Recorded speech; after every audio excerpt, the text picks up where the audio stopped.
We're living for the moment now, we're one with the world. I can't lose this feeling I get. My heart's in the right place, and so is my soul, yeah. I won't take no excuses for it. I want it, love it, need it, live it. I feel like something's missing when I do not have it. I feel it in my bones, gotta find my space. These emotions on my face, taking a toll, I gotta pay it forward. I'll give it all that I can. No matter what, I won't let up. It's in my soul, it's in my blood, and I won't take no for an answer. If it don't hurt me, it makes me stronger. Yeah, no what, I won't let up. It's in my soul, it's in my blood, and I won't take it no more. I won't be there.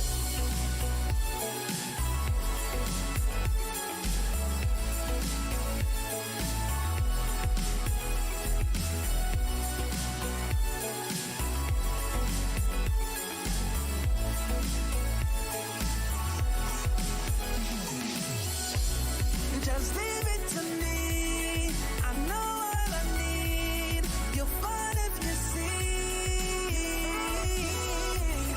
And if you believe, you live and you breathe, you'll find the key. In me, lifting you. Can't go alone, let's do by two. Doing this together, it's me by you. All through the night, all through the night. This is me, this is you. When we get together, we can all pull through. I don't ever wanna stop this groove. Let's get it right. Take it to the Lord, then take it to the grave. Listen to the wise man, tell me what to say. Listen to your heartbeat like it still bleed. A little bit of hope, yeah, it's what we still need. Say a little prayer for the moment. Give what you got, just go in. Can't hold you back if you own it. Live your life like you're chosen. No matter what, I won't let up. It's in my soul, it's in my blood, and I won't take no for an answer. If it don't hurt me, it makes me stronger. Yeah, no what, I won't let up. It's in my soul, it's in my blood, and I won't take it no more. I won't be there. Just leave it to me. I know what I need. You'll find if you see. And if you believe, you live and you breathe, you'll find the key. Know what I need, I know what I need.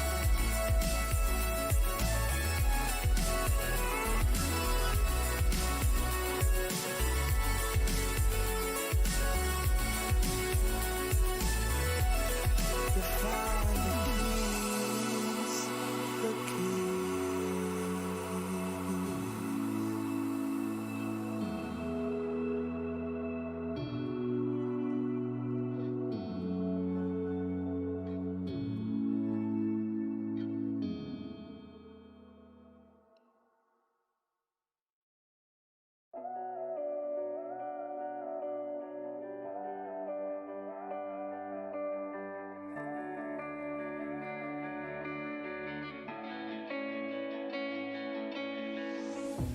Chasing love in an empty bar.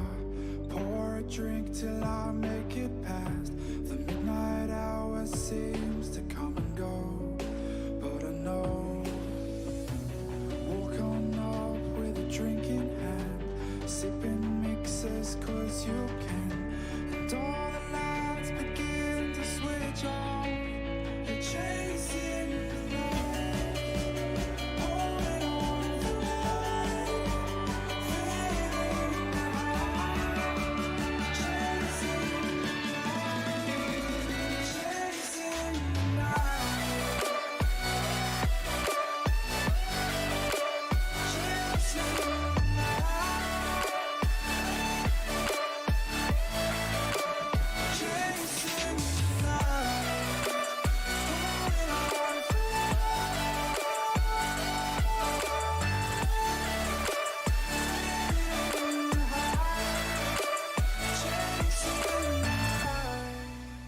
Holding on for life, feeding the high, chasing the night, chasing the night. Hotel rooms and city squares, champagne bottles, drum and snare.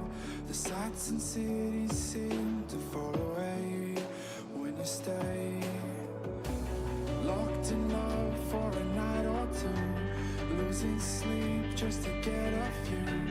Day to day you wanna stay out, you're chasing the light,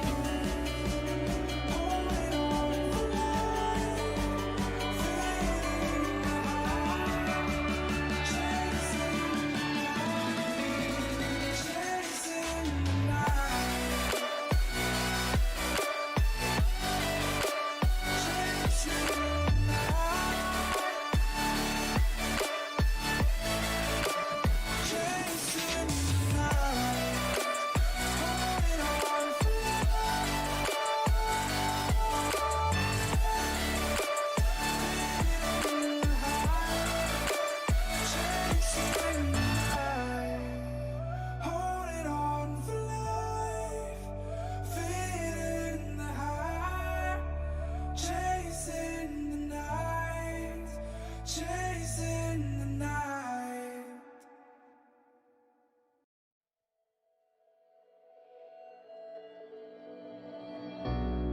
We're living for the moment now, we're one with the world.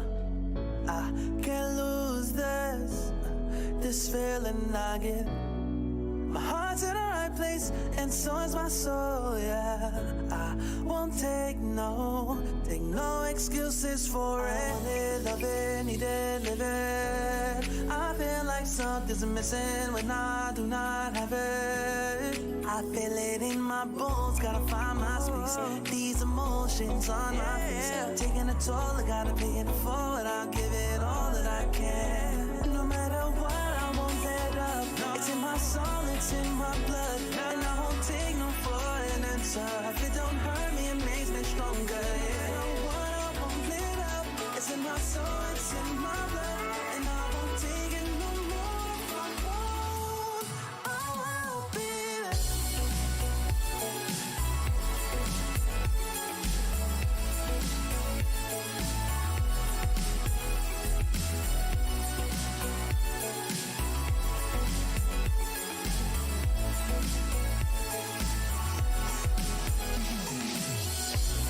Just leave it to me.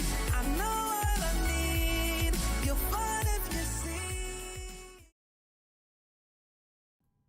Good evening, ladies and gentlemen, and welcome back to the RCI Racing YouTube channel for the final round of the Porsche Mini Cup series that we are running here at RCI. My name is Ryan Gill. I'm going to be the man behind the cameras for you tonight, and alongside me I have Nick Setnick.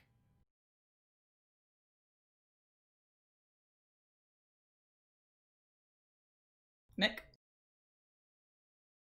Are you still there?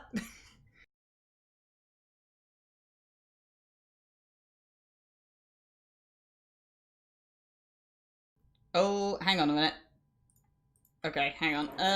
Okay, I think you're there now. I think I've had a couple of OBS issues. For just a moment. So yeah, sorry, Nick. Introduce yourself. Yeah, definitely. Hello everyone. This is Nick Sandnick coming at you from California in the States. We're excited to be here at Zandvoort today, taking a visit to the Netherlands for the last race of the Porsche Mini Cup. The talk of the hour is last week, Jardier with that screaming victory that I'm sure he is hoping to repeat. But Savalainen is planning on probably taking that spot back as he experienced that mechanical error last week. So I'm sure he'll be looking to take that back from Jardier. Also in the box we have Thomas. How you doing, Thomas? Yeah, I'm doing absolutely fantastic. Had a bit of PC issues today, so I wasn't sure if I was going to make it here, but I'm very glad I did to make it to the last round at Zandvoort. I almost called it Zolder there. I've got to keep slapping myself across the face. We're in the Netherlands, not in Belgium. But I'm really looking forward to see what those fast guys can do at the front, especially with the server issues we had last week. It should be more stable this week, and it should be more of a fair fight for everyone. Yeah, for sure. So yeah, small apologies for the audio issues there, but we have something to make up for it indeed. So, of course, the season started off with Jonas Savalainen absolutely dominating the Kyalami race, and then, of course, last week we saw an incredible comeback from Jaroslav Honzik, and that's probably got a few people wondering about the championship standings heading into this final race. Well, I can tell you that with the standings we have on screen right now, this is the way it looks going into the final round. Jaroslav Honzik on 104 I think Ryan's points. gone to go find the results, so just give him a second. I am still... Yes, definitely. Okay, I'm broadcasting across the stream, but I'm not coming across in Discord. This might be an issue. Can you still hear me? Yeah. All sorts of technical gremlins going on tonight. Right, so I'll start that again. We have Jaroslav Honzik with 104 points at the top of the table. Close behind him is Wolf Matuszka with 101, but Wolf Matuszka will not be racing tonight. He has signed out for the event. He did say he will be watching from home, so, you know, have a good evening, Wolf. It's a shame we can't have you here for the final race, but he will be watching on. 98 points, third place that has Chris Hooker at the moment. He's realistically the only one today that I can see challenging Jardia for the Porsche Cup mini-series champion. As we have a look down the rest of the field, there's also Jonas Savalainen with 86 points, of course. He was going to be the big loser of Laguna Seca, obviously with that disconnect issue that did hamper him severely. He would be leading the championship otherwise. Krzysztof Makowski, though, only 2 points behind him. If Savalainen has another poor result through a technical error or any accidents here today, Makowski could capitalise. Andre Felix and Iro Antilla are going to be competing for 6th place in the championship.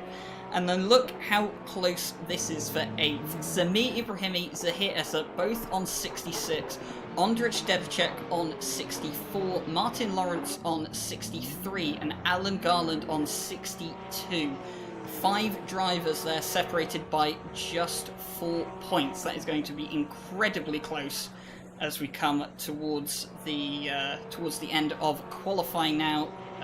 Practice, and qualifying going to get started fairly soon. We have Alan Garland in 12th, Cormac Ryman in 13th, Stephen Vust in 14th, and Dustin Vust in 15th.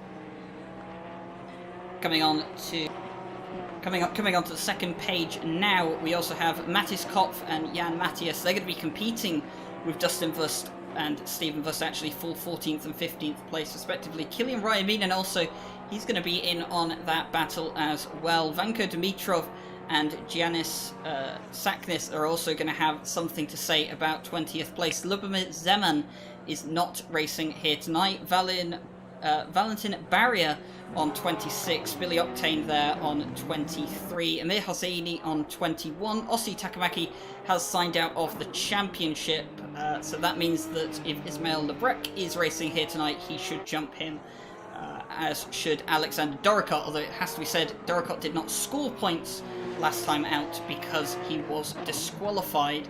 Alexander Seisha and Harry Conway are the 2 new boys for the last round of the championship.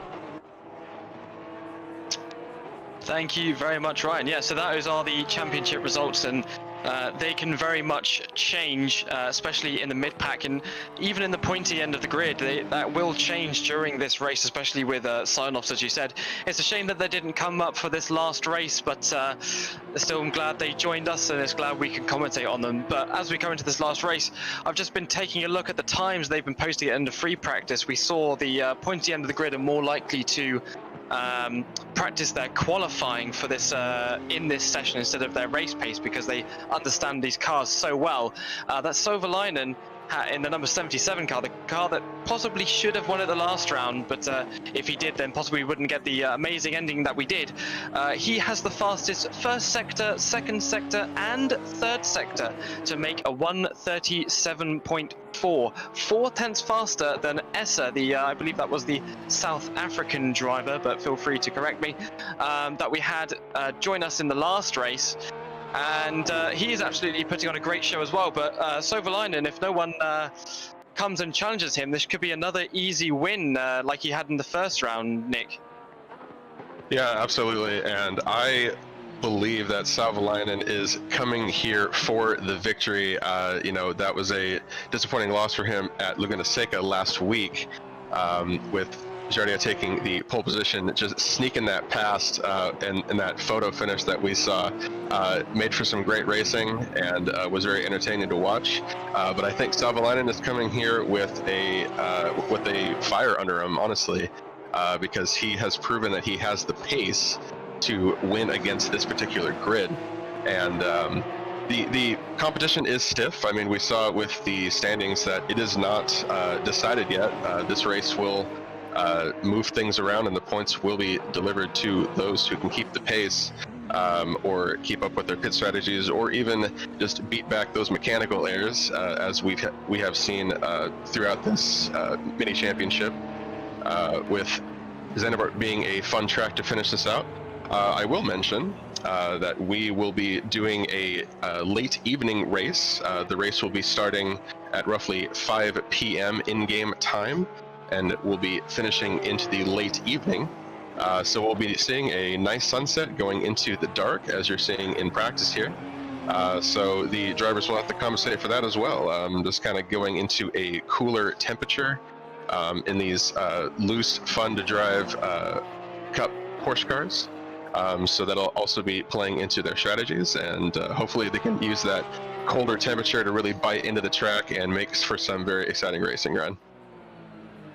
Yeah, for sure. As we get towards the end of practice now, just counting down, Jonas Sovalainen crosses the line for the final time in practice. 1:37.269 for Savalainen. He's looking to make amends on the unfortunate technical difficulties he had last time out at Laguna Seca. And it's worth mentioning that, you know, the comeback that Jardia had to come and win that race was absolutely unbelievable.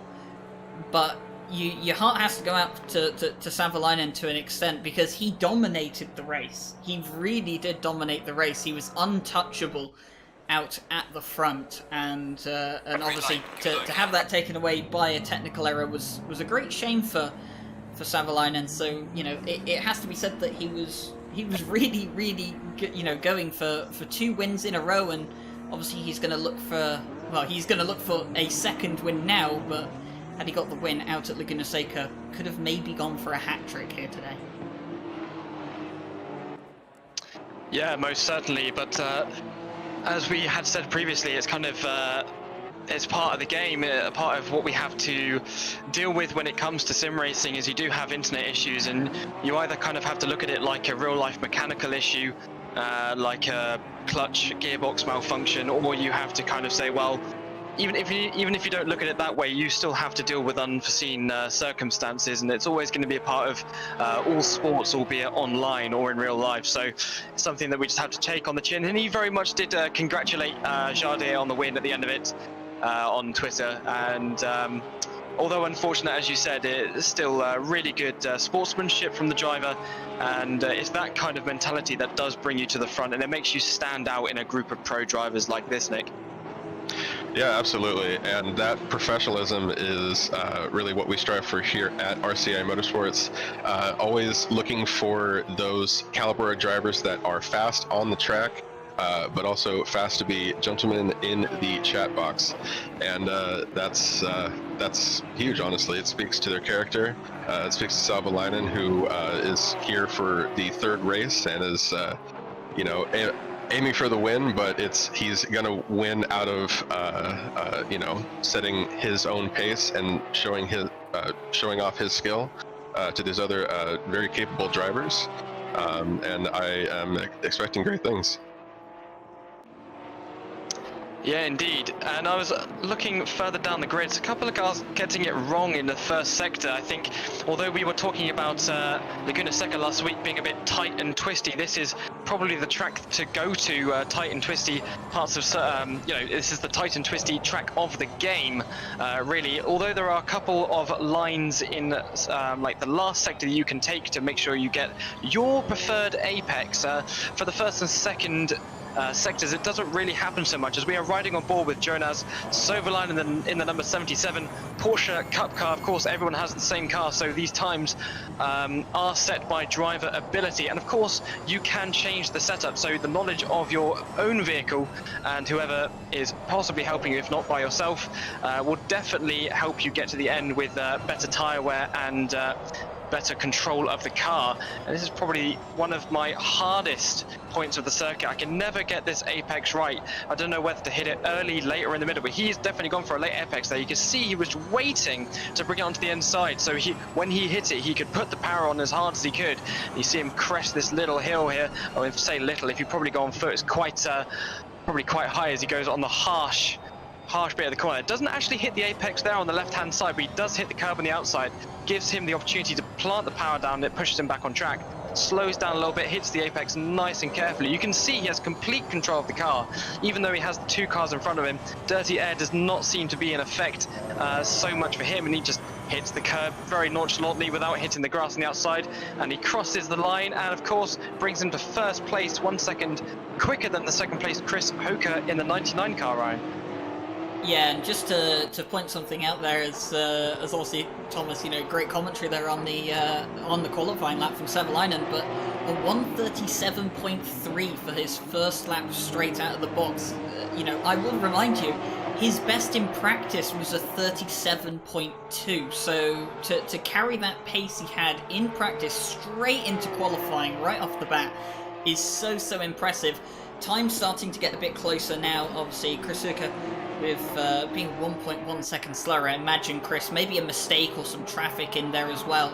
As it's currently Zahir Esser who sits in second, who'll be starting alongside him on the provisional front row at the moment. Zahir Esser 0.6 of a second behind Samir Ibrahimi, and Jardia sharing the provisional second row at the moment, Nick. Absolutely, and they are setting incredible times with 15 minutes on the clock for qualifying. That was a first go about for these lap times, setting a 1:37.3 out of Savalainen, and that is just showing the pace that he's going to be showing for this entire race. With Essa not too far behind, but we will see how those come around for the second and third servings from these drivers. And I believe Essa will be having something to show for this lap time, but Savalainen might just be securing a time that's even faster than the 1:37.3, with Chris Hoke only 0.7 behind, with Ibrahimi at 8, and along with Jardia, he's only 6 thousandths behind that. As Savalainen actually pulls into the pits here, so he'll be making a few tweaks to see if he can place another lap. We're currently following Valentin Barrier in the 72. Hoping to play something better than what he had. He's 1 second down. He actually jumps up to second place, only 0.4 behind Savalainen, putting down a impressive lap, Thomas. Yeah, definitely. Barry is someone I don't think that put in a too good of a show at the last round. At least as far as I can remember, I definitely didn't comment on him that much.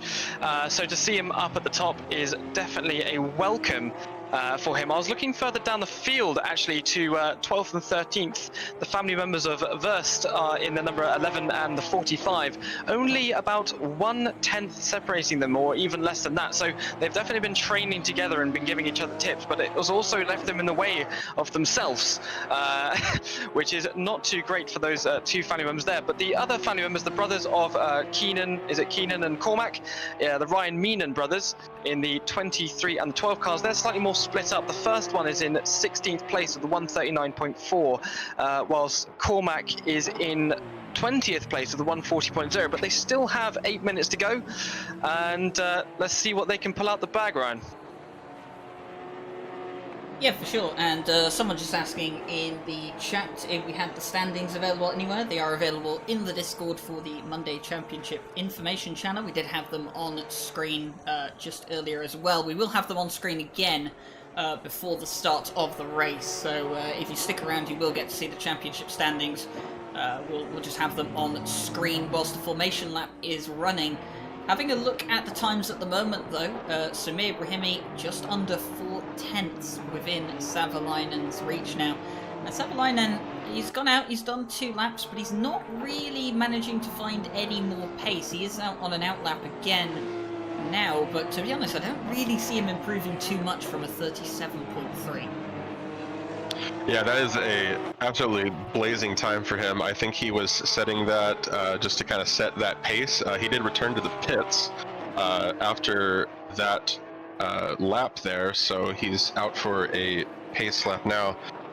So, I mean, he will be trying to improve that. Maybe he's making a few final last-minute tweaks to that setup to make sure that he can secure the first place win that I'm sure he's going for with this race.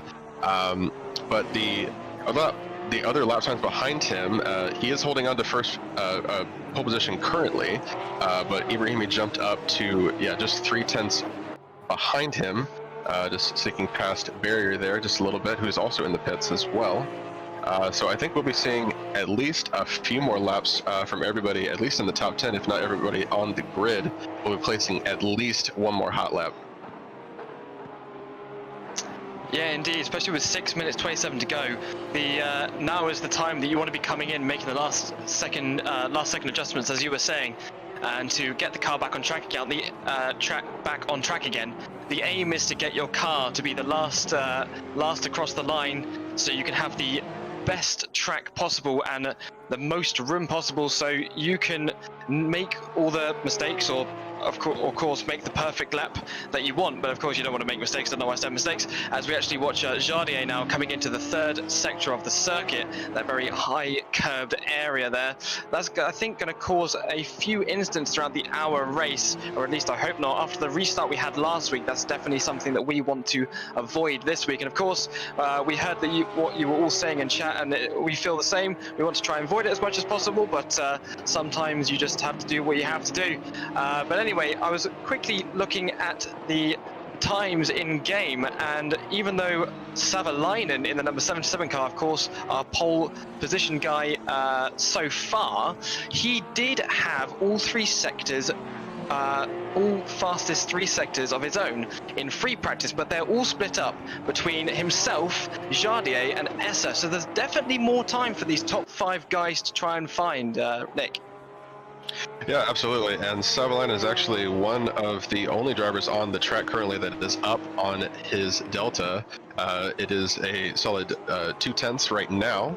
Hoping to squeeze out that time that he's missing. I mean, it's not much, but those precious thousandths of seconds when we're dealing with these, we're viewing these pro-level drivers. Essa currently in his 1st sector, he's only up 4 thousandths above Savalainen, but that is what is going to secure Savalainen's position in 1st place as he's coming around. He's still up 2/10, so I believe this is going to just secure his pole position, possibly knocking him to a 1:37 flat is currently the projected, finding that time that he might have lost in the 1st and 3rd sectors as he's coming across the line, and we'll see that time update. And yes, it's going to be a 1:37.0. That is going to be a amazing time and a very difficult time to beat, Ryan. Yeah, 37.0. I did say I don't think he could squeeze out too much more than what he had in practice. Well, he's proven me wrong there again. Half a tenth of a second away from breaking into a 36.9 in a Porsche Cup car around Zandvoort. That is absolutely phenomenal. And, Savalainen has come here. He's got a new, fresh livery for this final race of the championship. Of course, he was running a silver car prior to this, but he's come with a new, fresh livery, and he's come back and he wants to win this final race so he can move himself up into contention for the top 3 spot. And of course, with Wolf Matuszka not racing tonight, the chances of him getting into the top 3 come the end of tonight's race is very, very possible. Yeah, indeed, Ryan. I was just figured out another thing, just looking at the standings on screen now. As we actually watch Ibrahimi get it completely wrong, and he goes backwards into a barrier with no protection. If that was a real-life accident, that would be a lot worse for him, but luckily for him, he gets to press the reset button, go back to the pits, and give it another go. That's one of the great things. You don't have to spend so much money on destroying a, well, to me, a pretty priceless Porsche GT3 Cup car. I couldn't afford one of those. Anyway, one thing I was going to point out, at Laguna Seca, the top 15 or 16 at this point was a second within the leader. And it's amazing how much a change of time and a change of circuit can really mess things up. It's only the top 6 now that are within a second of the leader. This is really going to spread out everyone during the race, I think, and it's going to lead to back markers playing a huge role, I think, Nick. Yeah, absolutely. And with a tight technical track like Zandvoort, every time that I race it myself, it feels like a kart track to me because of just how small it feels, especially when you're ripping around it as fast as you possibly can go, especially with these pro-level drivers and a full grid like this. Yeah, I think back markers are going to be a huge thing that the drivers at the top have to account for. It's something up there, you know, just as important as your pit strategy, as your pace strategy. You're gonna have to deal with traffic, and this track is going to elevate that issue to the forefront, and these drivers are going to have to deal with that.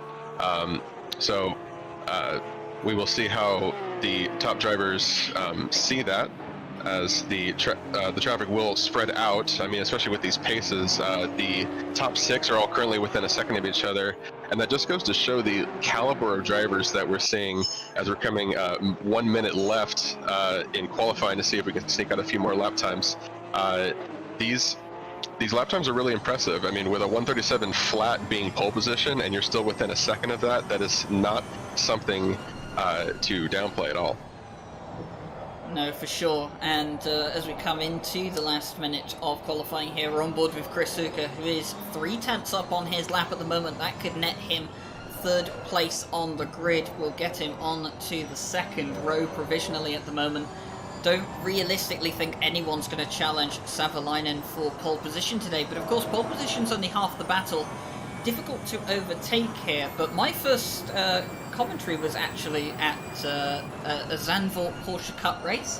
I was joining Fabian Schruberger, one of our local stewards, so I was joining him for commentary, and it was an absolutely crazy race. I mean, you get crazy races with these Cup cars all the time, but at this circuit, you know, you spoke about mistakes, and mistakes being a defining factor of, you know, of how this race will play out, and back markers as well. And it's so incredibly true, because at this circuit, yes, it is difficult to get past back markers, but it's also difficult to spend so long out there at this circuit, especially if it's on your own, and not, you know, get complacent and make a mistake or lose concentration. It's so crucial that you keep focused around here. Yeah, indeed. As we were seeing, the amount of concentration it takes to get around one corner, you can try and decide where your apex is going to be, especially with these slow, long, winding corners that we're just seeing Chris Hooker go around. You know, the amount of, once you're getting attacked and you're trying to go as fast as you can, you're trying to decide when that best moment on that lap, with that amount of grip and that amount of temperature, you know, with how much your car's going to get affected, especially with the limited assists that you get, especially with ABS, traction control. You know, all of those factors come into play, and then you have a whole grid behind you. It definitely takes some nerve to get these cars working in the right way, and especially your own physical movements behind the wheel. But as we are now closing off with a 1 minute and 15 seconds wait time left, we are only waiting for a couple of drivers to come across the line. The first one being Esser, as we actually watched Chris Hooker go across. I'm not sure if he went quicker, but Esser's just going to cross, so he is at 0.5 seconds behind, and we're only waiting for Louis Alexandra in the 666 car. He's the only one now, and I guess he's just passed, and that's him absolutely done. So everyone's qualified. I'd like to say a big congratulations. That was very, very difficult, but also congratulations to Savalainen for grabbing pole position again. Yeah, absolutely, and that is just showing the pace that he's going to be having for this race. We are here at Zandvoort for a 1-hour race, racing into the evening. As you can see, the in-game sim is going to be a little dark now, and then we should be racing into the night. That'll be affecting track temperatures, obviously, and also with different lighting that some drivers really prefer racing during the day, so where they can see everything clearly. But maybe we can see a few drivers that really like racing at night. Maybe there's a few in the back of the pack that will really surprise us. Yeah, for sure. And just as we wait here for indeed, especially with, as I think Ryan said before, this track is very twisty, turny, and with this, this being his first commentary, he probably was out of breath by the end of the first race he ever did, and I hope that we're going to kind of push him to the edge of this race with the amount of class that we have here. And as you just said, Nick, with last week, it's always been shown that anyone can get themselves in the right position if they are patient enough. It is an hour-long race. Anything can happen. Although that is regarded as a sprint race in the real world, again, that hour can be so action-packed, you don't know who's going to end up winning. So, I guess this is the time that we have to choose who our favourite driver is, Ryan. Yes, we do actually, but before we do that, I do quickly want to just have the standings show on screen, because there was a couple of people asking about it earlier. So they should be on screen now for you. You should be able to see the standings as they are. Jaroslav Honzik at the top at the moment. He is on 104 points, but it's going to be difficult for him today. Not necessarily to win the championship, but I think it's going to be difficult for him to get a win today, especially if Sovalainen is going to carry the pace that he has had in the previous two races. Of course, Wolf Matuszka not present here tonight, but Chris Hooker is realistically going to be Jardier's main competitor for the championship. I mean, it is still possible that Savalainen could wrap up the championship. He's not too far behind for it to be possible, but he's going to have to hope that Jardier and Chris Hooker do not have a very good race. You can see the rest of the top 15 as they are, and some very, very close battles there going on for, I think it's 8th place as well, yes, with Samir, Brahimi, Zahir Essa, Ondrej Dedicek, Martin Lawrence and Alan Garland, all split by just 4 points. It's going to be incredibly close for those positions towards the end of this race.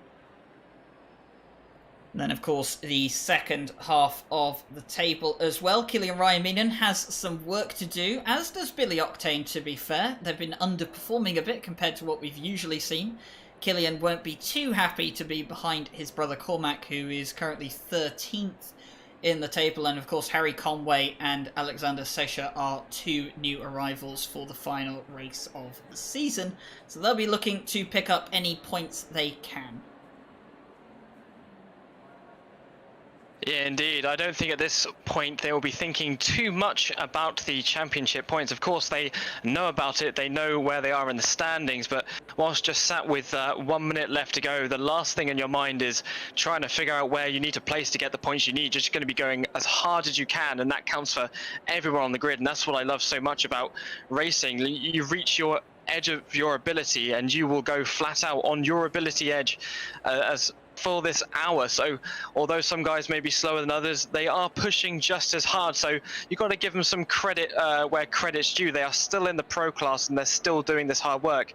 That said, we do have 2 other classes. There are the Pro Am and the Am classes as well that are not broadcasters, sadly. We don't have enough people, plus it would split up our viewership and stuff like that. It's nice to have you all here so we can communicate with you. But they're all there as well. We make sure we look after them. Penalties will be held after the race, but again, they will try as hard as they can. And we like to promote that if you enjoy racing and you are safe and you enjoy it, then you're more than welcome to join us here at RCI. Absolutely, Thomas, and it's always great to see that we can always pull in this pro grid. to see them as from the comms box, and I'm sure for our viewers at home, this is the caliber of racing that our viewers like to see, the level of professionalism. While we're talking about that, we will have a live stewards team stewarding this pro split. So that will be happening in the background. The RCI staff is very adamant about keeping things as professional as possible. So our live stewards always help out with that as we get into our formation lap. Savalainen at the front. We were mentioning briefly setting favorites for the race. I have to say it's tough to say anybody except Savalainen. I mean, even though Jardier had a incredible race last week at Laguna Seca, that formation lap mistake, fighting his way through the entire grid and then coming in first place and getting that win, his viewership went absolutely nuts. That was so fun to watch from actually his Discord as well. The chat's blowing up, everybody excited to see that kind of finish. So that was a huge victory for Jardier. But I mean, we're here at Zandvoort this week, and Savalainen setting an incredible pace in qualifying and practice, and I believe that is the kind of pace that's going to carry him through the entire 1 hour race. I did want to point out that he actually set less laps. He only ran 5 laps in qualifying, which is a few less than everybody else, and still had the fastest time. And I think that plays into just the kind of confidence that he had coming into this race, Ryan. Yeah, it definitely does. I mean, whether it's just that Savalainen is, you know, incredibly good in the Porsche Cup car, if this is the kind of pace he can show in other series as well, it's going to be very interesting to find out. Of course, we do have our Intercontinental GT Sprint series coming very, very soon, actually starting this Friday. And I think, is it probably time we give people the big announcement if they haven't heard it already? I don't think we've made it public yet. I'll say it anyway, and Mike Jones can shout at me later all he wants. But we are going to be broadcasting all 4 splits for the Intercontinental GT Sprint Series. That is right, the pros, the silvers, the AMs, and the rookies, they're all going to be live streamed here at RCI Racing. So it's going to be incredibly cool to have that done. You know, all on at the same time. Well, I mean, we're running them in alternative weeks, so week 1, week 2. But apart from that, I will shut up about other series for the moment as we come around the final corner for the final race in the Porsche Cup Mini Series. It's Jonas Savalainen on pole, Sami Brahimi alongside him, Jardier and Chris Hooker on the second row of the grid as they come now in the 2x2 formation down towards the start line. We are green for the final race of the Porsche Cup Mini Series. Is Savalainen, who leads us down to the first corner. Samir Brahimi on the inside, but he's not going to go for a move into turn 1. He's going to tuck in right behind the blue and green Porsche. Oh wow, I'm really surprised. There was absolutely no instance coming to that hairpin. That is normally a death space for public servers, but of course not for our pro guys. Absolutely fantastic work they've done there as they head around the second chicane as they come to one of the fastest parts in the circuit. You can already see there's a bit of a gap between Savalainen and Ibrahimi in the 77 and 49 car, as Honzik has managed to keep his position from Hoka. Hoka got his nose up on the inside, but he managed to back out of it just before he hit the back of Honzik there. So absolutely fantastic spatial awareness from those 2 drivers, and it definitely keeps them in the runnings. And we're already a minute down. If they keep it this rate, I'm gonna run out of breath by the end of it. But Essa has actually lost I think a place in the number 71 car, or at least he started 5th or 6th, I can't remember now. It's a bit of a hectic start.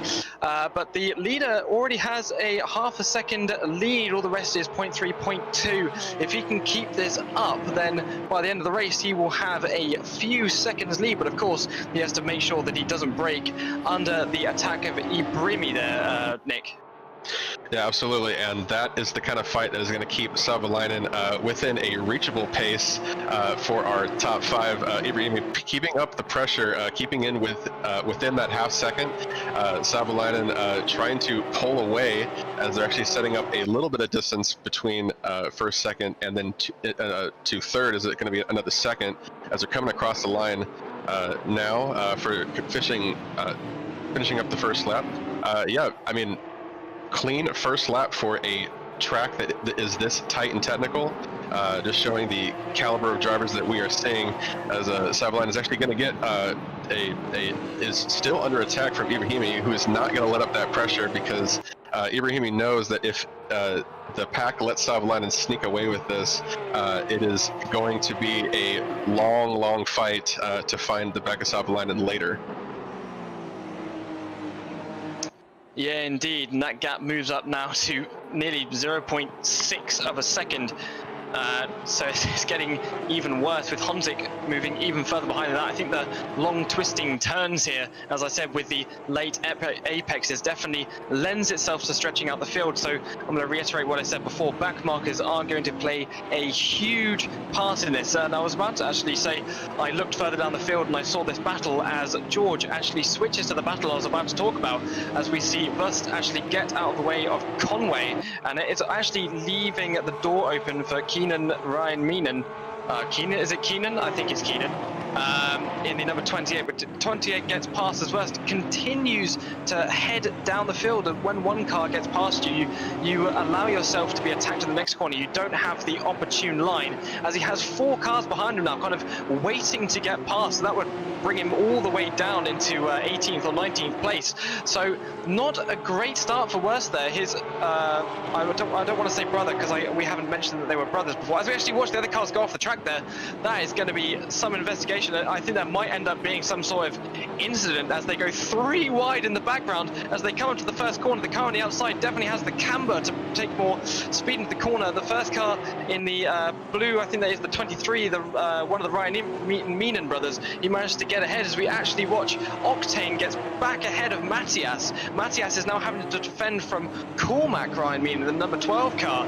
This is absolutely a fantastic battle, and this is all the way at the rear, Nick. Yeah, I mean, the pack is still staying really tight. We keep mentioning back markers, but the pack is still just all the way all together. Honestly, there are some gaps happening at the front, as the top 5 cars are trying to pull away from the rest of the pack. But I mean, the snake of Porsche Cup cars is still here, and they're still battling for positions, as we're still following Billy Octane in that tight battle for 16th, as it was losing a little bit of ground there, but this pack is going to keep up this level of fight, as Billy Octane is going to be looking for a move at some point, as it's actually calming down a little bit, but this snake is definitely staying solid. Jumping over to Barrier, who is in 5th place, setting that impressive lap in qualifying, and is trying to keep up with the top 4 cars, but those gaps are opening up slightly, and I think they're going to be fluctuating quite a bit as the packs kind of settle into each other. As we saw, these tight packs of cars can actually send each other off the track. You know, if they're trying to get some air or go for a pass with a track this tight and small. On some of these corners, they're trying to go for the pass. Going 3 wide has to be terrifying, Ryan. Yeah, it is. I mean, the first Porsche Cup race that I ever had the pleasure of watching was absolutely mad as well. You can ask Fabian Schrittberger for confirmation on that one, as we look at Valentin Barrier, who Thomas actually did ask the question, or he wasn't entirely sure where Barrier finished at Laguna Seca. I can tell you it was actually P15, so didn't really have a good time out at Laguna Seca, but he's doing much better here at Zandvoort, keeping the likes of Zahir Esser behind him, but Zahir Esser is not going to want to stay behind him for long. That lovely yellow and black Porsche right on the back of the green, white and blue machine of the TX3 car. And looking down, further down the order as well, actually, Martin Lawrence has actually come in and served his mandatory pit stop already. Not entirely sure if that's due to maybe picking up some damage, or whether he's going for a really, really early pit stop.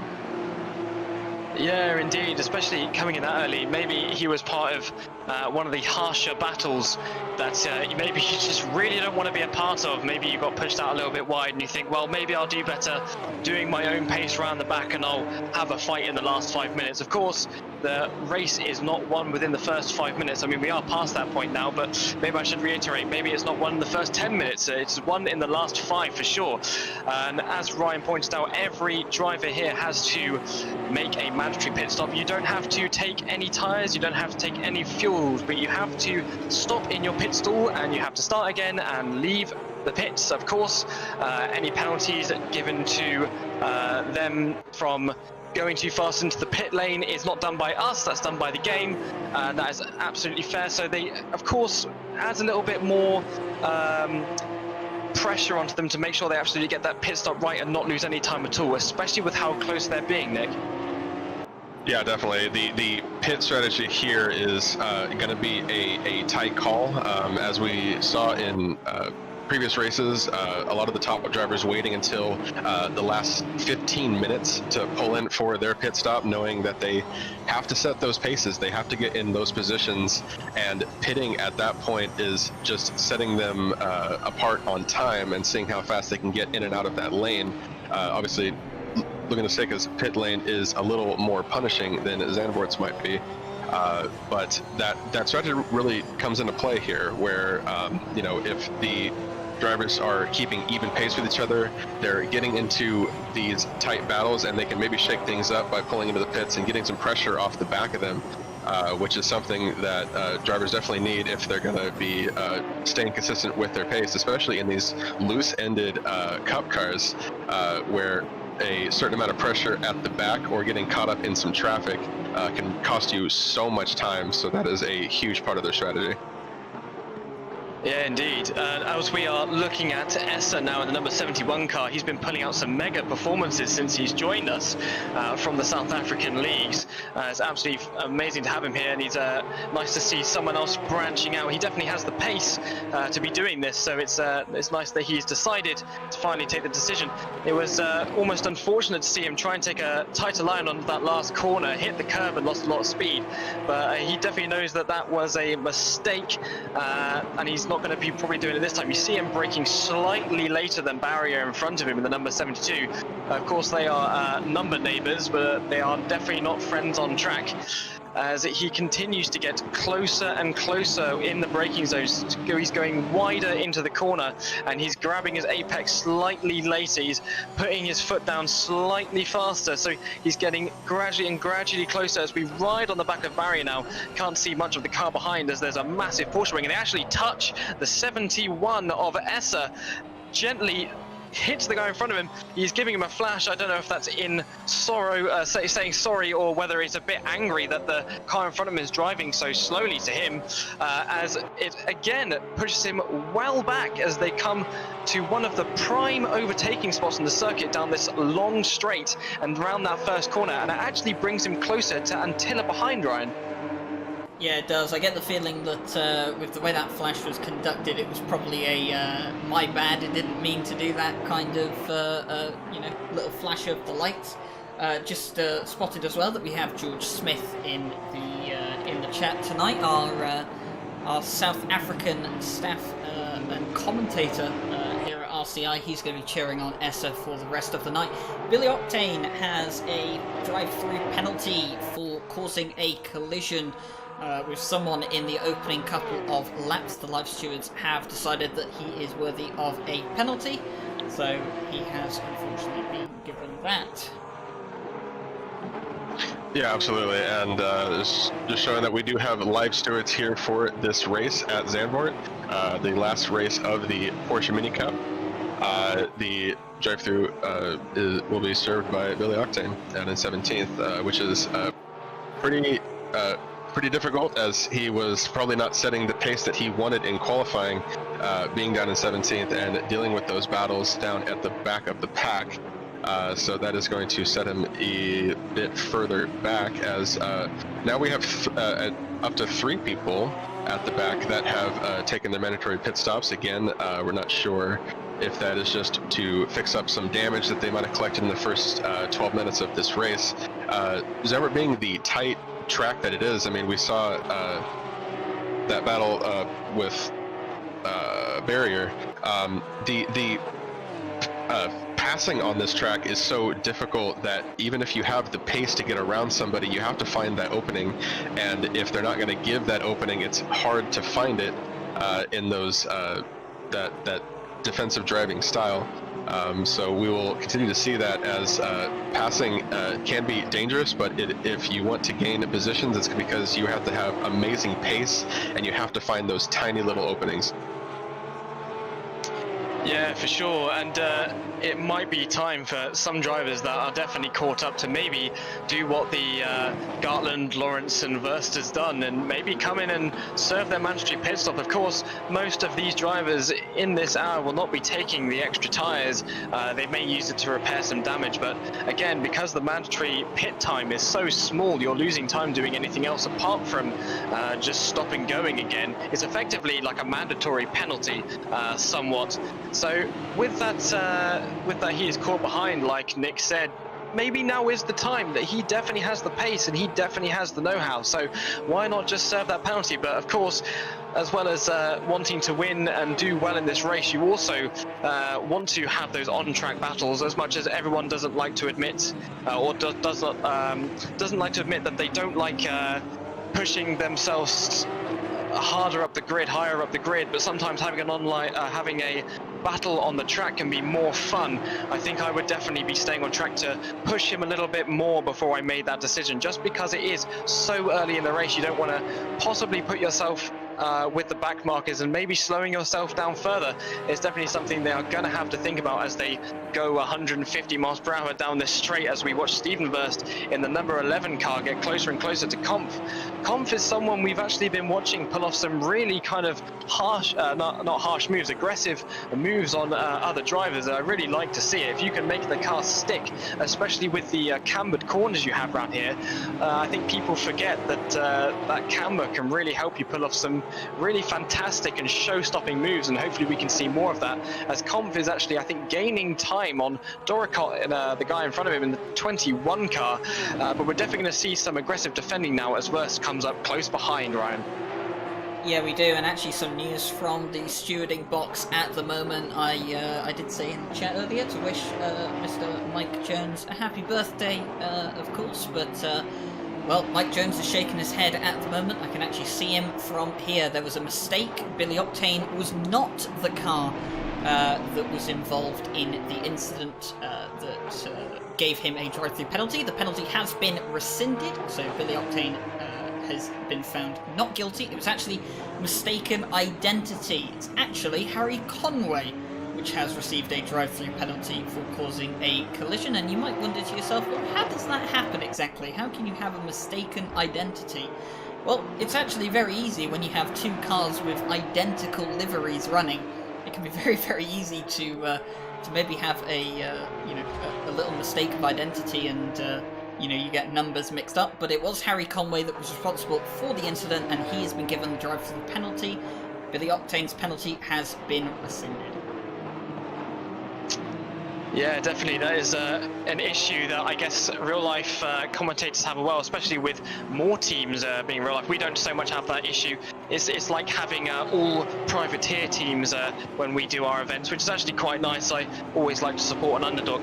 Anyway, back to sim racing as we continue to watch Stephen Verst. He's actually lost a bit of time to Kampf ahead.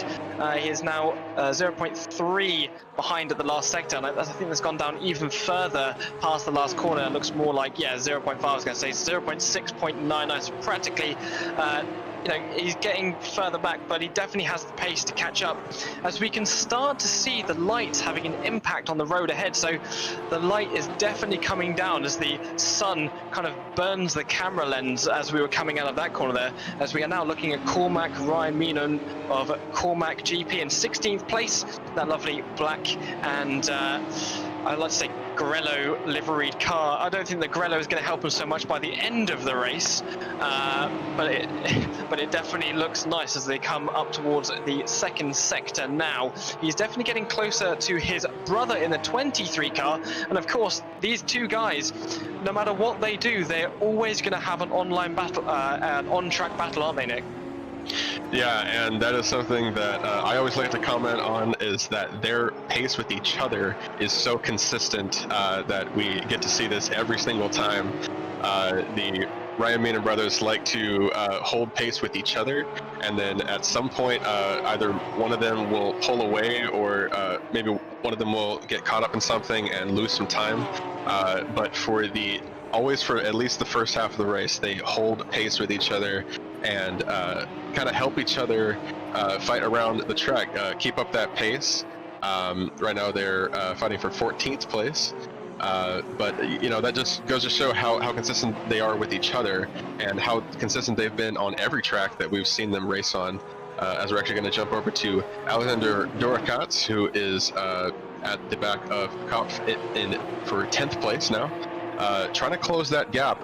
This gap has been fluctuating quite a bit, but Durakat is showing that pace in the 21 car, now getting up pretty close, and is going to be looking for, again, one of those small openings, waiting for a mistake or something, as he actually wiggles a little bit, loses some time, but he's actually going to take the inside corner. He's going to go for the pass, and now they are side by side, and that move might have actually been enough to take it, as Kopf is trying to pull away with what's behind, make this a three-way battle, take the inside corner, and is actually going to sneak it away. Kopf is actually going to back off and say, hey, go ahead and take that position.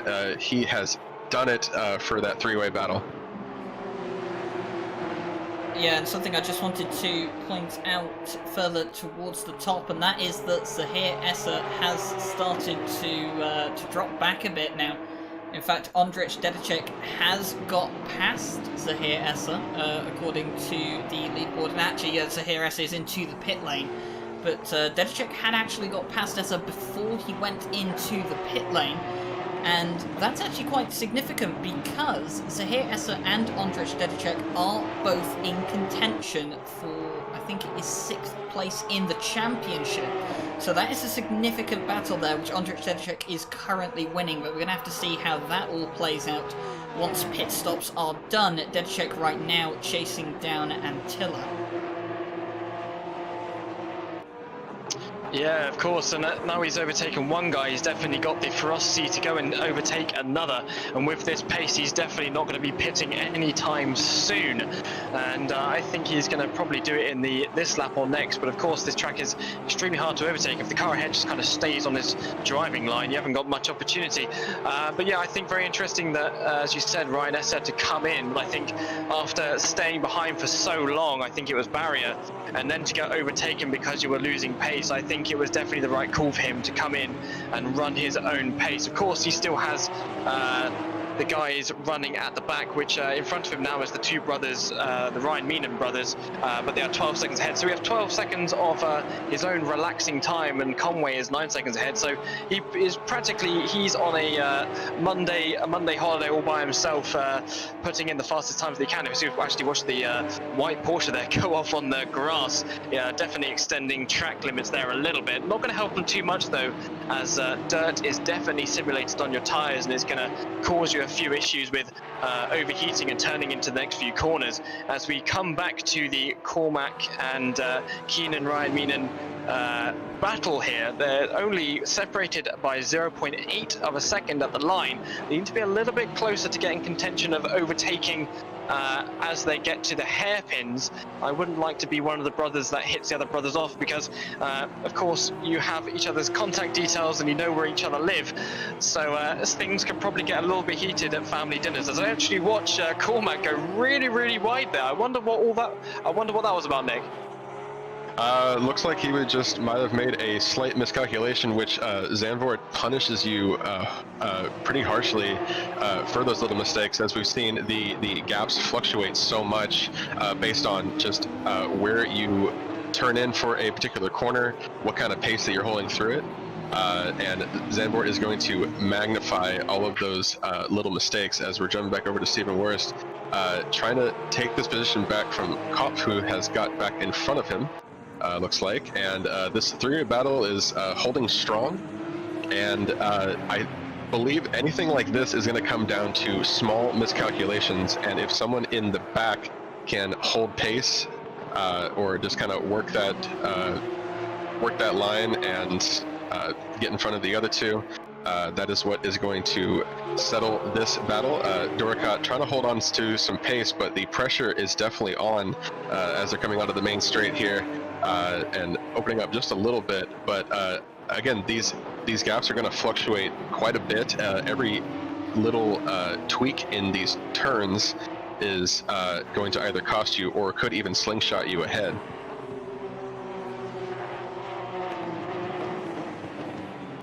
Yeah, sorry, I've just been reading the YouTube chat, and it was definitely a kind of a mistake. It was definitely a mistake giving the penalty to the wrong guy, and we here at the commentary box, we are basically the voice of RCI at this point, and we are very sorry to that driver. We'll figure out some way to give it back to you at the end of the race in some way, just to make sure that it is fair, and we thank you for taking the penalty, even though you did nothing wrong. It kind of embodies what you need to do as a racing driver, is to do as you're told, to make sure that you don't, so you follow the rules of what we show here. But sometimes we do get something wrong. Again, we haven't been doing this for too long now as RSI, so these kinks will get sorted out, and our steward group will get bigger and will get better. So this is definitely a mistake that we'll remember, and we'll probably be talking about it in our debrief later as we just switch to deck in the connection lost racing number 48 Porsche. And he's actually getting caught now by I believe that's the 88 Felix in 8th place, as he's actually been dropping little bits here and there to Antilla ahead, and it kind of seems like these cars are slowing down a little bit. I'm not sure if that's due to the lighting that's changed on the track, but they look a little bit slower. I can't tell. You can actually see the wind has picked up quite a lot by the flags there on the side of the track, as this is going to be a very, very interesting three-way battle soon, Ryan. Yeah, it is shaping up. Andre Felix on the back now of Ondrej Delicek, who's dropping back from Iro Antilla, and like you said, pace starting to drop a bit could be the conditions now. Maybe not falling in very favourably with the cars as it does start to get darker. And there's also, what you've got to remember is that these Porsche Cup cars, they chew through their tyres, especially at somewhere like Zandvoort as well. It was, I'll keep harping on back to it because a lot of it was very relevant, but the race that I commentated on here with the Porsche Cup cars, we saw that so evidently about half an hour into the race, is that the tyres were just, they were gone after half an hour, and there was some very, very strange snaps that I saw in the performance of these cars after the half an hour mark. We're not quite there yet. But of course, I think we do have a bit of a time acceleration modifier on at the moment, so that could have a slight factor to play with how the tyres are wearing out, but they are definitely slowing down a bit. Jonas Savolainen, who leads the way at the moment by 3.7 seconds, he is lapping about half a second slower than his best, and then for some of the other guys out there as well, it's kind of around the same margin, 0.3 to 0.5 slower than what their best has been. So I think it's kind of a general trajectory is that the tyres are starting to wear now, and of course the cooler conditions are probably starting to play some part as well. Yeah. Absolutely, and I have to think, at least from the comms box, that the tight fighting that we were seeing in the first half of this race, as drivers were battling for positions, that is going to be chewing through your tires as well. Zandvoort's already a tight technical track, but now you add on pro-level fights for positions, and the tires are going to suffer. So this is probably people kind of settling into where they are, and they're having to pick their battles as, to lose all that time to go in for a fresh set is could cost you many positions, especially with how tight the grid has been. So that is a big strategy that's probably playing in for the drivers. They're starting to notice that they're losing the tread on those tires, and the track's getting cooler, and a mistake could throw the back end around and cost you either the race or a lot of positions. Yeah, indeed. But I'm hoping these pro drivers definitely know how to set up a Porsche Cup car, and they know how to drive them. Of course, with a higher level of drivability comes with a higher level of tyre wear management. And if you can't do that, then there's you can have the pace and you can hot lap, but if you can't make these cars last more than half an hour, of course, these cars won't exactly do as you're told, but I'm pretty sure they will know how to handle it. Anyone that doesn't will be in for a bad time, as we actually ride on board now with Mattis Kampf in the Supermax by MK Racing, the number 7 Porsche Cup car. Again, these are all Porsche Cup cars, if you haven't noticed already. They are all the same make and type. But they are not GT3 cars, they are just slightly below, and they're in the game because they were run by a Belgium team in the 24 Hours of Spa in 2018 in a special class. So lucky enough for us, it is also in the game, so we can do these kind of events along with the Lamborghini as well. So absolutely fantastic that we can run these cup races as they come up to what is my favorite corner on the track, this downhill section. Got to make sure you can get the apex right, and in fact I think Reverse gets it a little bit wrong, or that is his line. It was a bit of a strange line, so I don't think that was it. I think he was doing what you were saying, Ryan and Nick. I think their tyres are starting to go off a little bit, as Mattis also completely misses that apex. He misses the second one. He's kind of sliding around the corner. So in fact, I have to apologize and eat my own words. Tyres are absolutely going out the window, Ryan.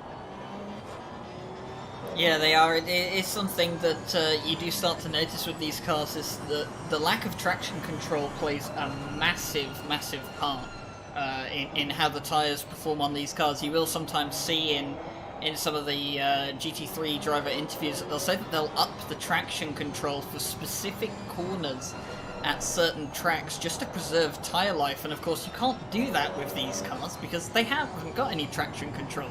You do have ABS, but you don't have TC, and that plays a massive part in how the tyres, degrade and stuff like that, because if you don't have the traction control assisting you and slightly limiting how the car behaves under acceleration, you will start to get higher tyre degradation. As you can see, both Rust and Kopf struggling a bit here through turn 1, so I think this is going to be a general trend that we see over the course of the race, is times are going to be jumping a bit up and down.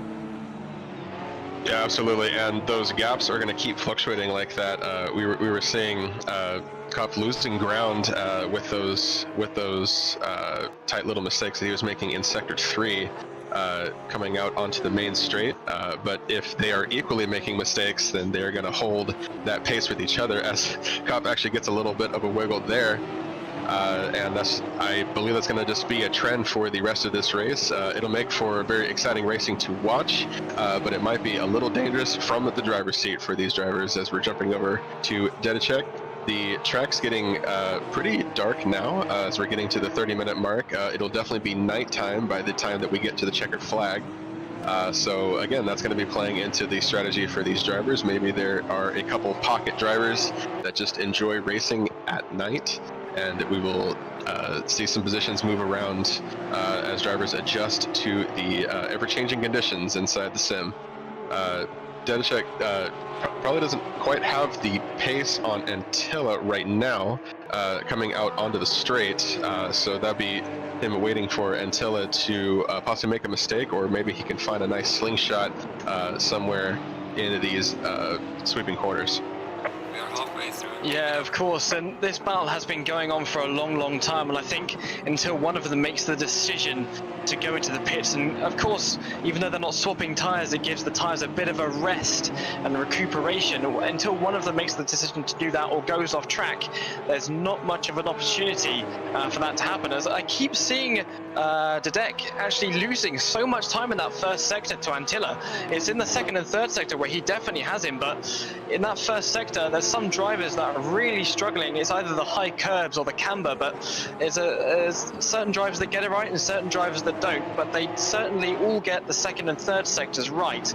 As we look further up the grid here, I was just having a look, and the gap between first and second is now 7.4 seconds as of the last timing sector. As we actually watch Felix have a look around the outside of the deck, of course, it's never really going to happen in that corner. The corner is too long and you cannot get the power on. So definitely, after Dedek was getting some really good shots into Antilla ahead of him, he now, all of a sudden, within the same lap, has Felix in number 88 car, pushing his nose up on the inside. Of course, now is the time, if he has the pace, to get into the pits. They need to serve this goddamn mandatory pit stop. One thing I didn't mention about the pit stop before is how we tell that they have taken or not taken their pit stop. There is, next to their car number, a 1 or an orange 1 or a green bar next to their name, as we actually just watched Felix there go into the pit. So I think he's listening to my commentary at this time. So well done, Felix. Thank you for listening to me. I'll be a race engineer any day. And we continue to watch Dedek plod around the circuit, and his tires are definitely suffering at this point, Nick. Yeah, absolutely. And it's interesting to see Felix actually take the pit lane right there, setting Dedek under fire for that entire lap and trying to find that pace, and then he just kind of pulls away from it, deciding that it might not have been worth it, or maybe it was just some dangerous driving, or even cutting onto these quickly degrading tires, deciding that battle was not worth fighting. So we're seeing that interesting pit strategy come into play as Rex jumping back over to the Ryan Meenan brothers, who are still holding hands around this course, which is always awesome to see how they can keep their pace so consistent and not picking any fights with anybody else, and just keeping it in the house, if you will. But I mean, if that is the race that they want to run, that is the race they will run. Actually, with the Wuss brothers being more split up, they also qualified and were on the same line together, along with the Ryan Meenan brothers, so that consistency kind of showing you there, as the grid is slowly transitioning over to green, as you see on the timing board there. Pit stops, cars pulling in for their pit stops, but the front of the pack is deciding to hold out, so we'll see what that last quarter of the race pit strategy is going to look like.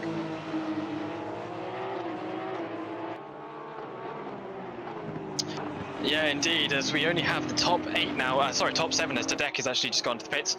Top 7 yet to complete their mandatory pit stop, as Honzik is actually now 0.6 of a second of Abrimi, as we continue to watch the brothers of Cormac and Keenan fight it out for 16th and 17th place. Again, as I said at the start of the broadcast, we welcome everyone here. There is still a Pro-Am and Am classes that we run that aren't streamed, but we love all of them, and we thank you all for racing with us, because you just have to enjoy racing and be safe, and you're absolutely welcome. As Cormac is, I think, even closer than he was the last lap coming into the first corner, but these cars and track are so difficult to race, and it's getting to the point where I think they might end up staying in this position unless one of them makes a mistake, because they can't produce a mandatory pit stop out of anywhere, so they can't even overlap or underlap one another, as we actually move to the head of the grid. 3rd place and 2nd place of Ibrimi in the number 49, and Honzik in the 39, otherwise known as Jardier.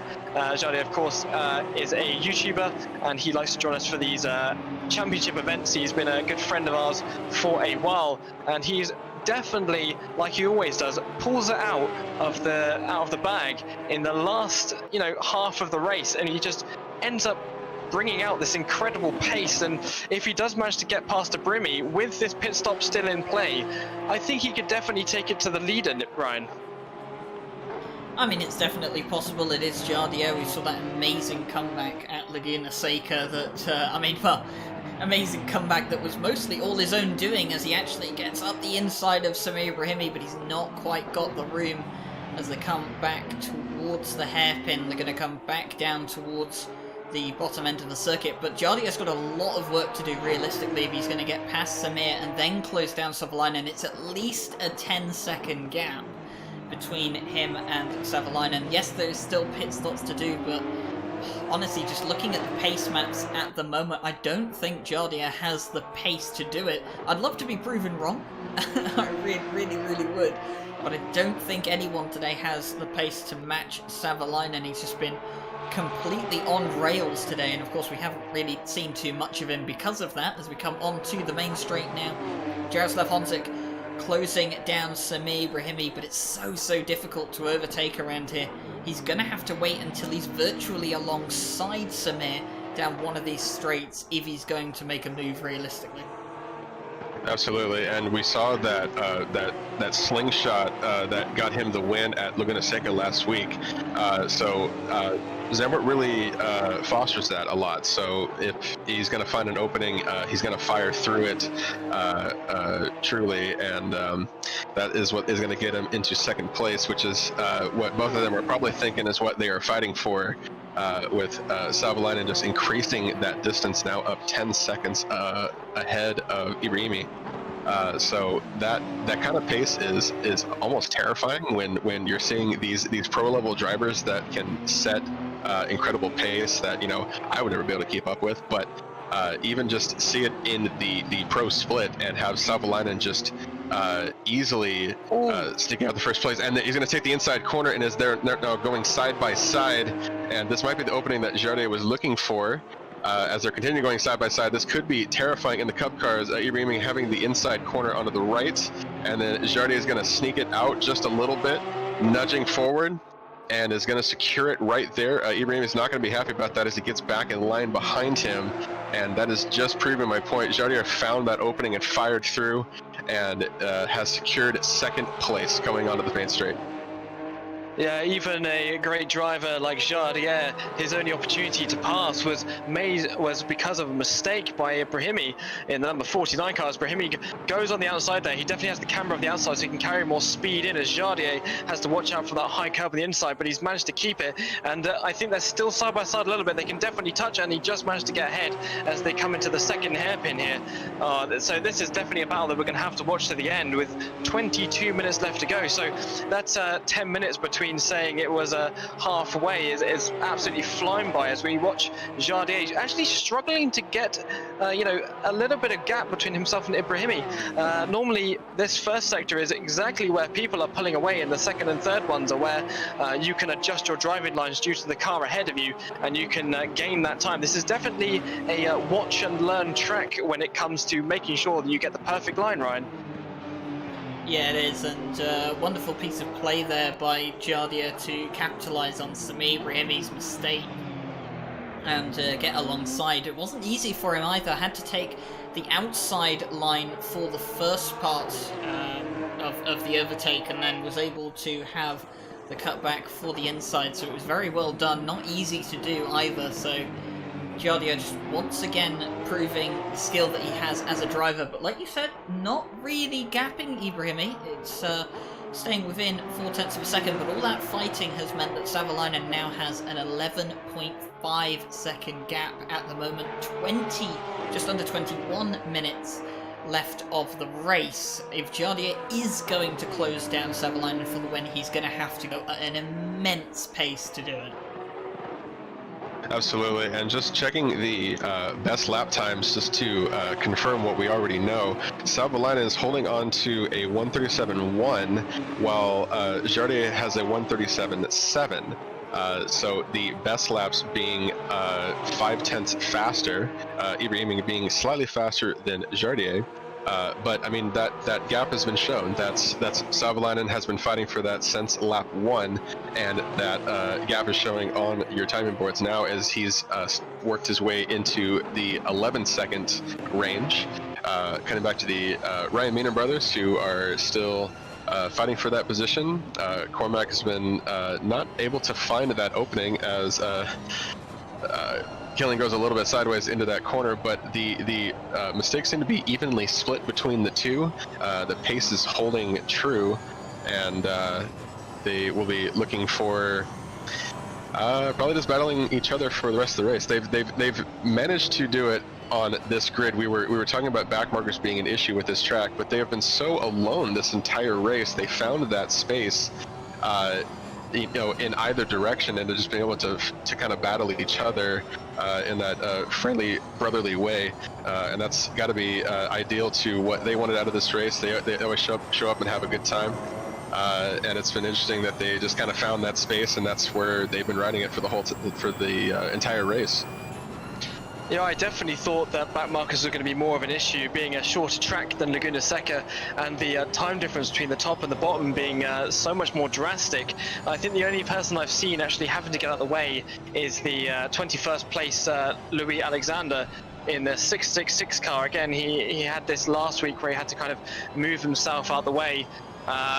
But of course he did it in a very safe manner, and the leaders were able to get past nice and cleanly, as we're actually seeing Cormac losing quite a lot of time to his brother Keenan in the number 23 car, and he actually hits the grass on the outside, having to stop pretty abruptly, straightening up the car. You can see he needs to stop that car before it got to the gravel, and he did that absolutely perfectly. You see some great car control from these guys here, and he's actually again bringing it much closer in the second and third sector. First sector is where you definitely lose your time to the car ahead, and you have to do the work all over again.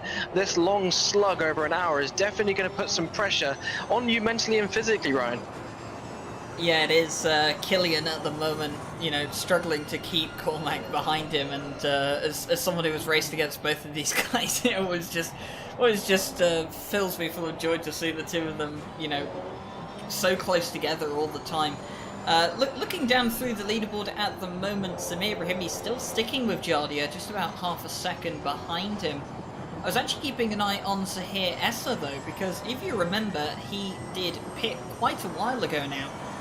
In fact, probably looking at about 25 minutes ago, and he was following Iro Antilla back when that was going on, so he's going to be looking to jump Antilla come Iro Antilla's pit stop. Now, it's not entirely sure if he will jump him or not yet, but Zahir Essa is the first of all the cars that have made their mandatory pit stop.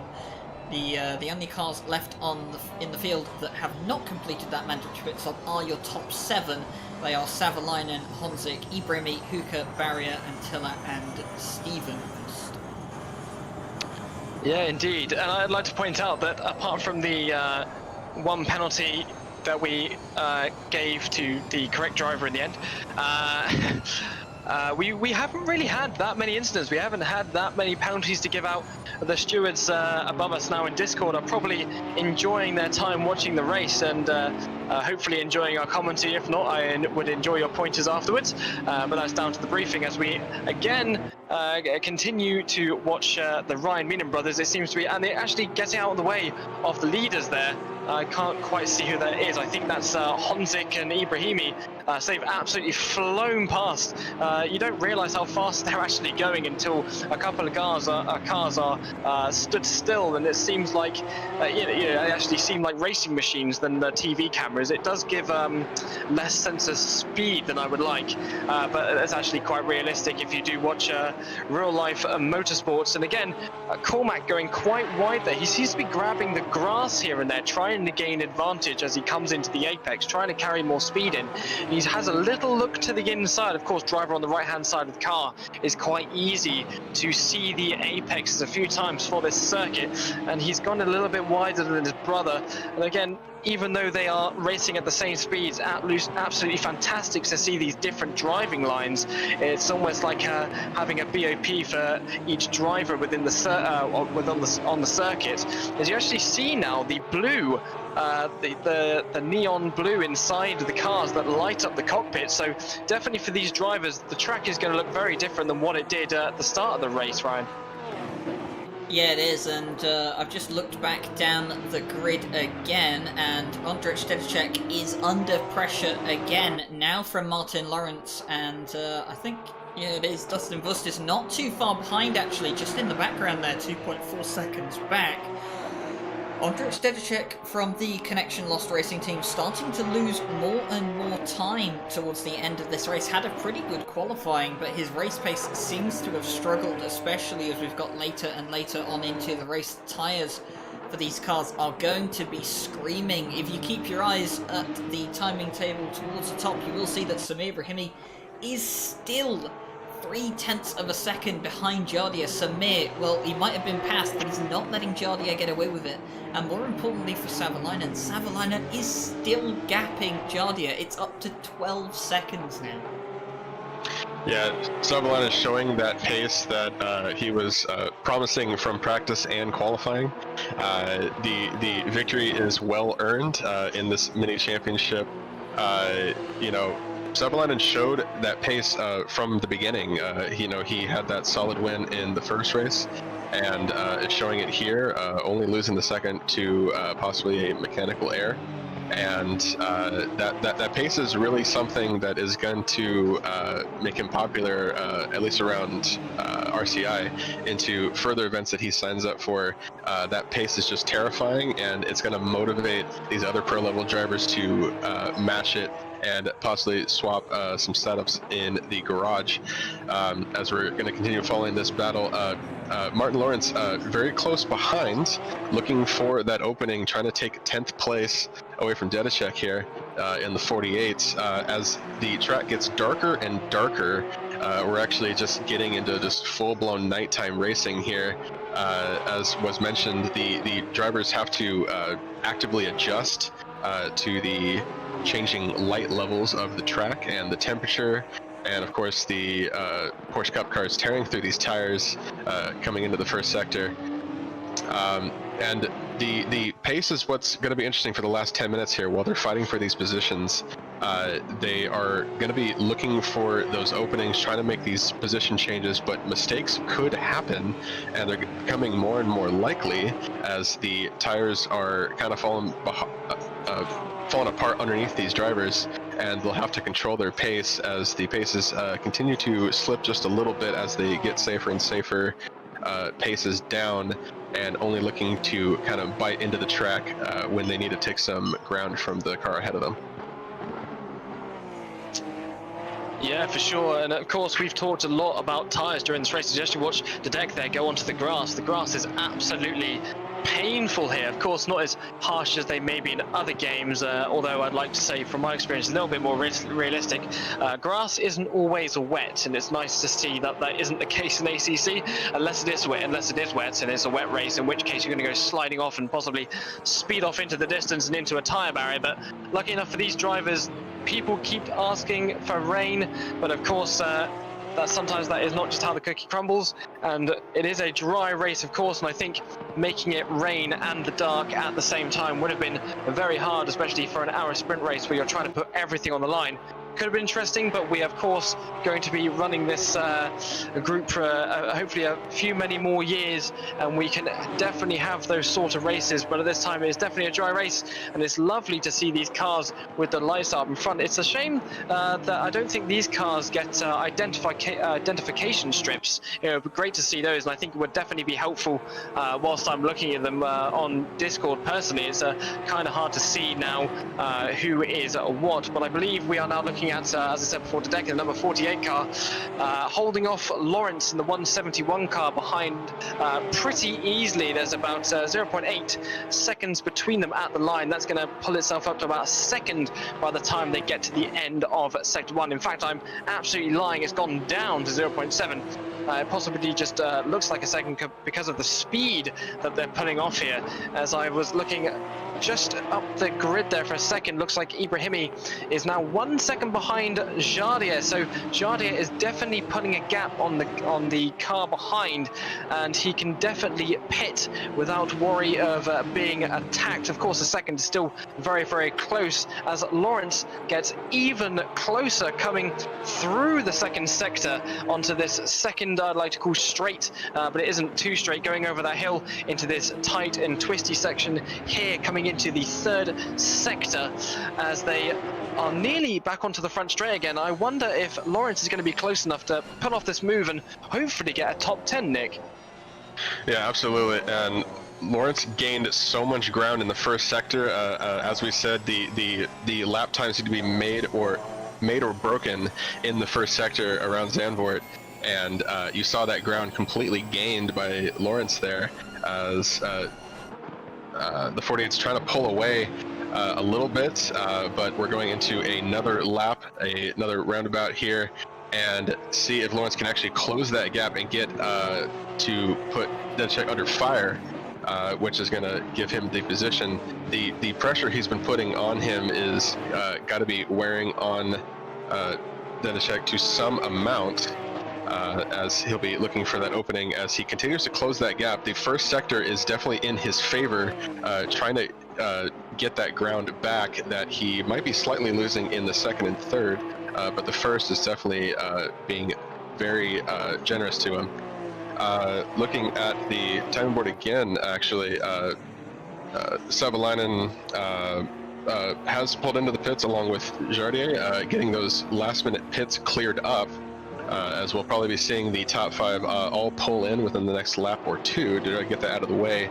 But that could be shaking up the race. Ibrahimi pulling out of the pits there, and that could be shaking up the battle for second place as we cut back to the battle here. Lawrence right at the back of Dedechek. This is the opening that he's looking for, and I believe we'll be seeing a maneuver pretty briefly here as we ride on board with Lawrence. The track being very dark and just kind of have put in the spotlight on the target in front of him, and he's going to be looking for that opening, Ryan. Yeah, there's something kind of, kind of magical about racing in the dark. In my opinion, it's almost something that a lot of people, I think, are maybe not too enthusiastic about. But me myself, I love it because there's something strange about it. Like, it's something that shouldn't happen but does happen. So it's always exciting for me to see races in the dark. Rightly so, said that Nick Savalainen, Jardier and Ibrahimi all served their mandatory pit stop. Chris Hooker served it just a couple of laps prior. That leaves Valentin Barrier, Ira Antilla and Stephen Vust as the only drivers yet to serve their mandatory pit stop. And looking at the way it is right now, Samir Ibrahimi actually lost significant amount of time to Jardier in the pit lane. The gap now 3.8 seconds. It was only just over a second before they came into the pit lane, so Samir has lost some time there, as we can just see on the timing board that Iro Antilla has come into the pit lane. Yeah, and you were pointing out before that Esser was hopefully going to make some positions with his early pit stop. He's only really made a position so far, well, like I said, on a few cars, but he's definitely not up with the cars that he was with at the beginning of the race. So possibly pitting early, like I said at the beginning of the race, although it's beneficial, gets you out of the way and possibly undercuts, but it does put you with the slower cars. And with the with how hard it is to pass on this track, that probably has cost him a lot of time. So he is in 7th. I think he started 5th, so he's only lost a couple positions at the moment, but he is 8 seconds behind Chris Hoker there in the number 99 car. So he has kind of got up in the place that he was supposed to be, but I don't think he's as high, I don't think he is as close as he should be. So that definitely hasn't worked out this time, but it's definitely a strategy worth thinking about in the future. Maybe possibly when there is GT3 cars instead of the Cup car, when you have such an opportunity to burn up your tyres. And we are waiting for Barrier now to complete his last pit stop. I would advise doing that on this lap. Otherwise, if you do get a penalty, which we haven't seen so far, if you do get a penalty, it's really hard to serve it with 2 or 1 minute left to go, and you will get an even bigger penalty than the one that you have been served. So it's always better to get out of the way now, as we actually continue to watch Savalainen absolutely dominate this whole race with 5 minutes to go, Nick. Yeah, absolutely. The pole position is well earned and well deserved by Savalainen at the front there. Ibrahimi losing so much time to Jardier was a interesting development, as they both pulled into the pits about the same time. But either there was a just different strategies in the pit lane itself, but that is key time that is going to secure Jardier is in second place, as even though Barrier is shown in second place, he still hasn't taken that mandatory pit stop, and I would hope that he knows about it, as we saw Barrier come in here and set a pretty solid lap for himself. He ranked a little lower at Laguna Seca and set some pretty nice times. Currently in provisional second place, but you know, we'll kind of see where he ends up on the grid. As we're actually jumping back over to the battle for 11th place here. This is Kopp on the back of Wust, and he's going to be looking for a little bit of ground to gain. This is a tighter fight around the track. It's actually smoothing out quite a bit with Jardy making that time ahead of Ibrahimi. Is going to secure the podium finishes, but there will be some last-minute battles at the back of the pack as people are fighting for those points. This is a mini championship, so each position is worth more points, obviously, and could be fighting for the overall positions, and it is worth it to race until the very last lap. Yeah, indeed, with now just over 3 minutes left to go, the drivers have to make their last moves. I'm actually seeing on the time board now, Lawrence is 0.1 seconds behind Deck, so I'm not sure if they're side by side right now as we look at Comp, who's only 0.6 seconds behind Wurst. Wurst actually, I think, was one of the guys to come in pretty early alongside his other family member. Again, I'm not going to say they're brothers because I don't think that's ever been mentioned. But again, correct me if I'm wrong, as we continue to watch these drivers use that grass on the outside as a bit of a track extension.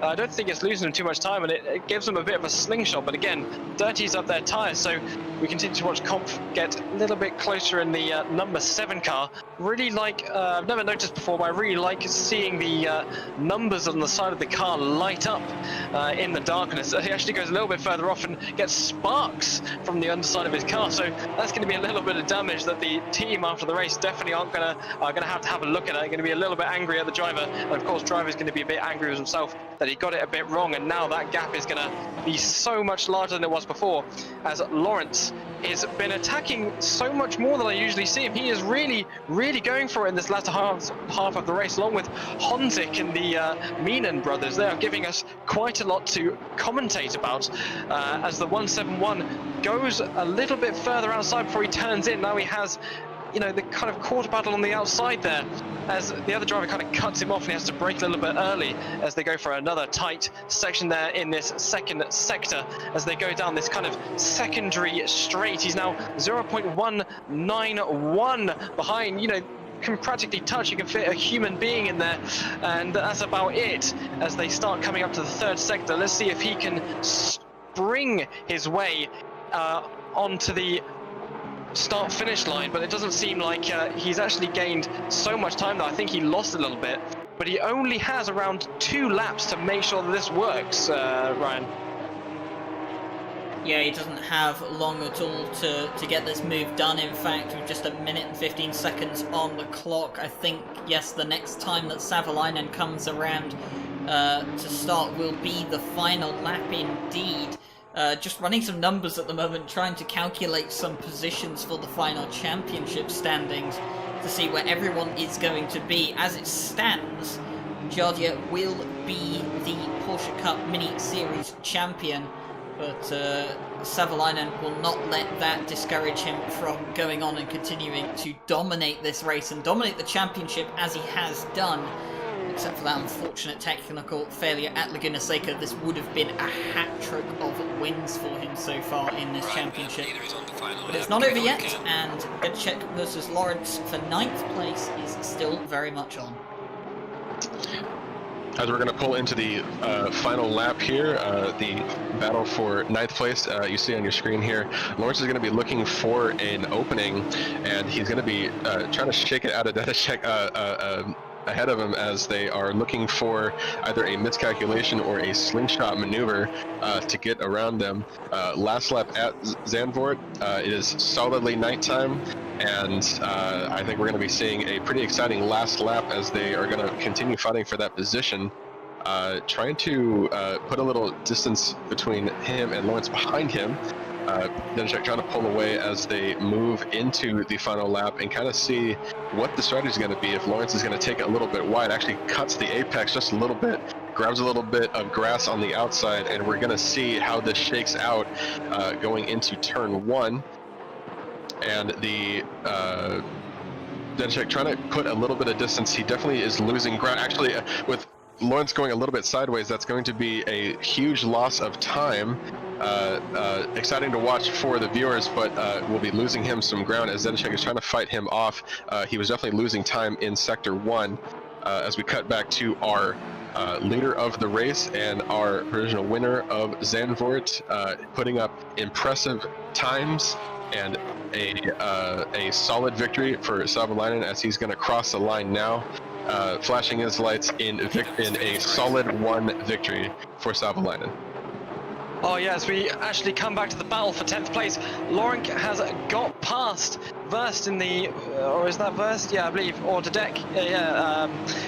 No, wait, I'm getting confused now, but he went side by side with someone. I think that was Verst. He went side by side with Dedek is the car ahead of him, yeah. So he has definitely lost some time. No, in fact, I'm getting my timings wrong here, but he's definitely got 10th place now, and that is all he needs to just hold him off now until the last sector. They're coming into it now. There it was, the timing line was just that banner there. As they come into these last slow corners, there's not really much opportunity for overtaking as, as Lawrence in the 171 gets it absolutely wrong on throttle. Again, there's no TC in these cars, and he might be losing another place as the number 7 tries to go around the outside, but the number 7 absolutely get it wrong, so Comp is off the circuit, and that is worst, getting 10th place. Lawrence getting 11th, Comp going off track. He tried to get 11th place, but he didn't manage it as we watched fireworks go off. What a fantastic ending to this race, Ryan. Yeah, it was. Came down to some absolute madness on the final lap, as we usually do see in these Porsche Cup races. Martin Lawrence just sending it into the barrier. And, well, what a way to cap out the little mini-series as well. Massive congratulations go out to Savalainen, who has absolutely dominated this championship, but unfortunately has not been able to win it due to an unfortunate disconnect at Laguna Seca, but it is going to be Jaroslav Honzik who takes the Porsche Mini Cup Championship here at RCI.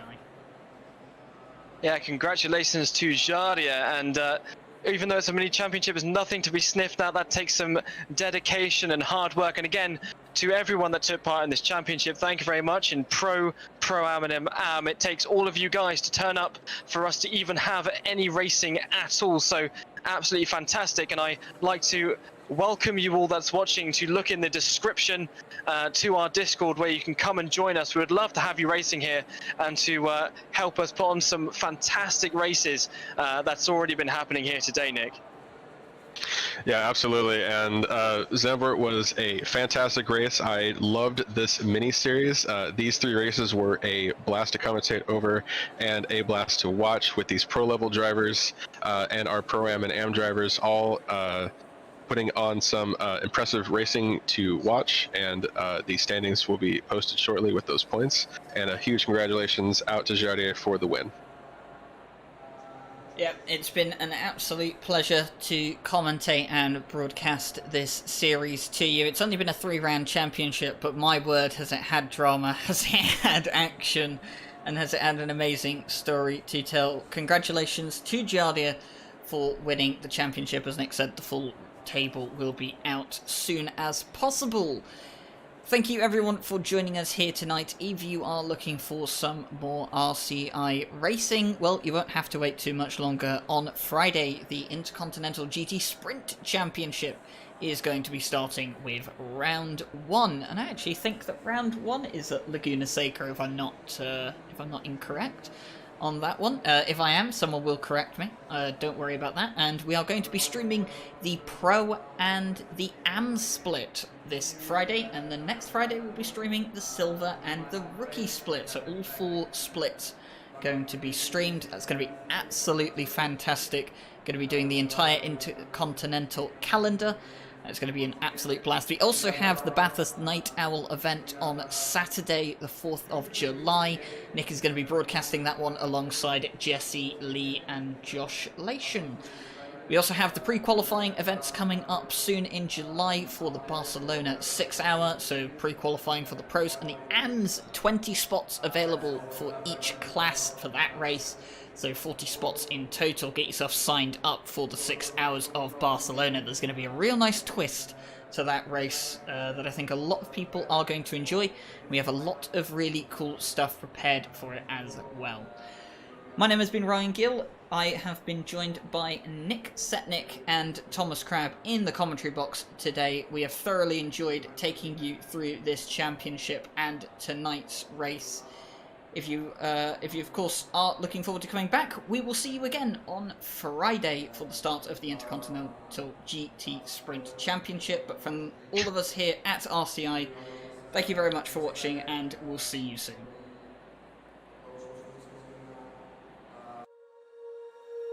When you feel it's hopeless, when you think that you've lost, oh, I will take your hand and we'll rise up from the dust.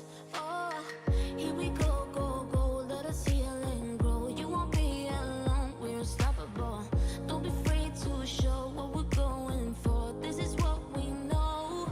Here we come back to life, we're still breathing. Standing up, everybody's gonna see it. Oh, all you need to know is that we're holding on. Even if we fall, we will rise up and we follow the path that we believe It's like... No, we're not gonna stop until we reach it. Oh, all you need to know is that we're holding on. We rise up from the dust and claim our throne.